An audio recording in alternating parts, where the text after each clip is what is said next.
Now, there's been a lot of unrest in UK politics in the past week, and now that the dust is settling for Gordon Brown, yesterday it was the leader of the British National Party, Nick Griffin, who was in the spotlight. He was forced to abandon a press conference outside Parliament when demonstrators pelted him and his supporters with eggs. The angry protest in central London followed the election of Mr Griffin and Andrew Bronze as the far-right party's first European members of Parliament on Sunday night. So, how do we feel seeing these images, and what do you make of the party winning these 2 seats? What do we think about that? Well, I mean, they're entitled to talk about their policies. They've been voted in. We live in a democracy. I don't think anyone should throw eggs at them and stuff like that. I don't agree with that. Having said that, it was interesting. I saw this Nick Griffin on a news programme a couple of days ago, and I'd never heard anyone from the BNP talking about their policies, and he seemed like quite an amenable chap, and that really frightened me, because suddenly now this guy has a voice, and a very big voice, because they now have the 2 seats, and he started talking about things in a language that I think most of us can relate to. He seemed like a very personable person. He started talking about how there are too many illegal immigrants in this country, and I've heard people talk about that in the back of cabs, on the tube. It's a very common thing for people to say, and I'm sure a lot of people can relate to it. And I think they're being very clever. What worries me is that who knows what their true agenda is.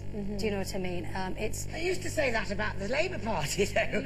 You know, Ken Lilly's thinking, oh, we've got communists on the buses in London, it'll be terrible.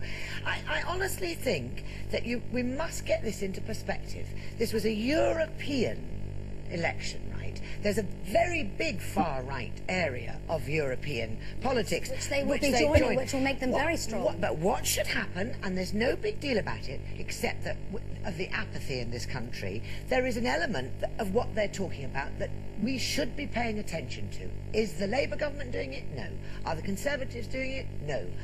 Liberal Democrats doing it? No. But we don't trust them to do anything. That's why people like the BNP are getting it. But Lisa, they just have not come up with anything. That's why the BNP has got a voice at all, because at least they're speaking. At least you can respond yay or nay. What our political system has got to do is respond now positively with some policies to counteract it, not just organise saying, the Labour Party, are you suggesting they take on some of the BNP policies that matter to the... Well, they've got to listen. I don't think MPs at the moment listen to the country. That's the trouble. And use this as quite a positive thing, because to be honest, I think Labour have to have a long, hard look at themselves, because I think they've sleepwalked into this. The fact that, as you say, they haven't...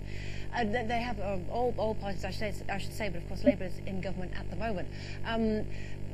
They've not been paying attention. As you say, they've not been listening. But I think the main reason that a party like this has managed to gain seats is because people didn't vote. It's not like they did vote for the BNP, though, didn't they? They did vote, but what I mean is not enough people.